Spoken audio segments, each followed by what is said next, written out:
Hello, everyone. Today, I think I just wanted to rip off the Band-Aid for myself and film this video. Presently in my life, I'm navigating the most challenging thing that I've ever been through, and that is losing my older brother. My heart goes out to any of you who have lost someone in your immediate family, because this grief is not something I've ever known, and it's not something that anything could have ever prepared me for. January of this year, January 18th, my brother was diagnosed with leukemia, and on February 18th, he passed away in a hospital.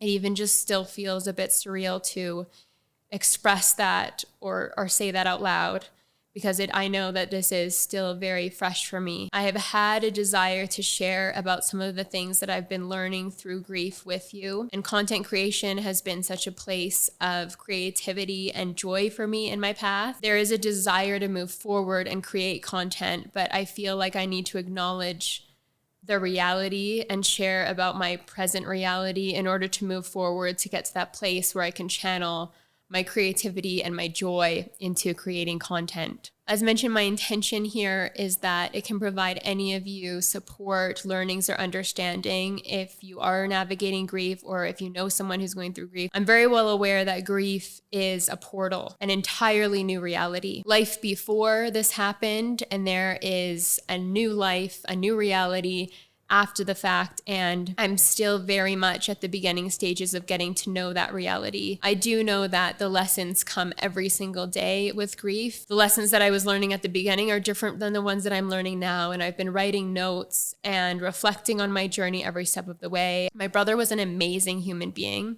He was such an incredible soul.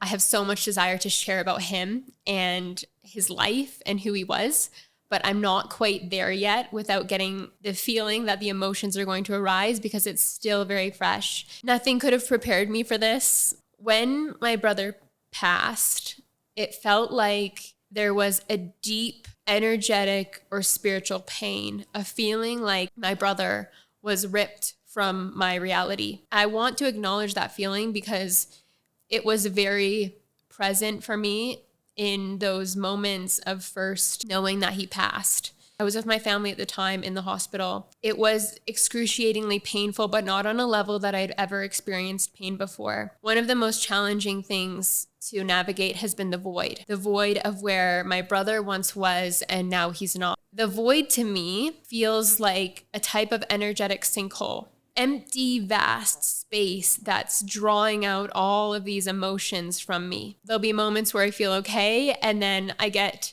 motivated that, okay, tomorrow is a new day, and I'm gonna get up and I'm gonna go to the gym.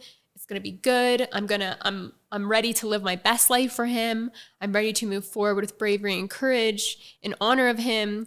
And then I wake up and there's some very deep emotions that are arising that I feel like are being drawn out by this void. If you don't feel it, you don't heal it, even though it's been incredibly exhausting to, let's say, cry every single day or feel these intense surges of anger. Life is different now, and I'm not sure who exactly I am on that other side. As vulnerable, as challenging as it might feel, when I share about my healing journey, that it has been supportive for so many of you out there. It's also been supportive for myself because it allows for deeper reflection. I'm going to move forward creating content in the ways that I can and I know how. I also wanted to reflect on a few of the things that have been very supportive for me. It has been the morning routine. I know that everybody in the self-development community knows about the morning routine. Having some kind of structure first thing in the morning, really leaning on meditation first thing, journaling, going for a walk, having a shower. These things might seem very simple to do, but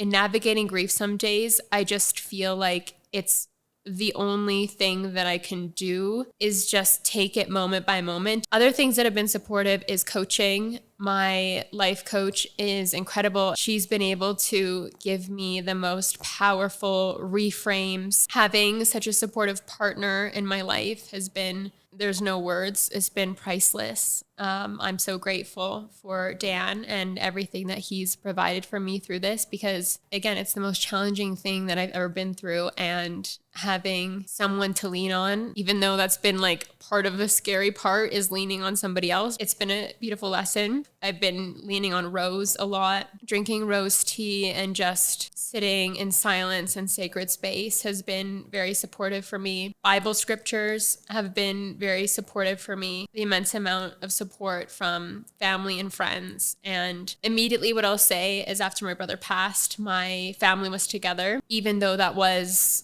just the most tragic experience. Being able to be with family was healing. Even being at my brother's celebration of life this past weekend and having my entire family there, extended family and friends, and just seeing how much support we all had was deeply healing in ways. And I think the biggest thing that I want to share with you is surrendering to that void, allowing the emotions to come through, and doing your best not to make yourself wrong for them is the pathway forward. I believe that the priority can just be taking care of yourself right now. Priority doesn't have to be all these things that you need to be out in the world doing right now. As simple as that is, it's been so supportive. I'll wrap this video here. I'm definitely not done talking about this. I have so much to share, and I just want to thank you for listening. Thank you for being a witness to my journey. This is a quote by Gabor Mate, but it's, healing happens in the presence of an empathetic witness. I just thank you for being here, for listening to me. Beautiful things are still to come in my life, even if in these moments right now, it can be incredibly challenging to see. And just sending you all so much love. Thank you again.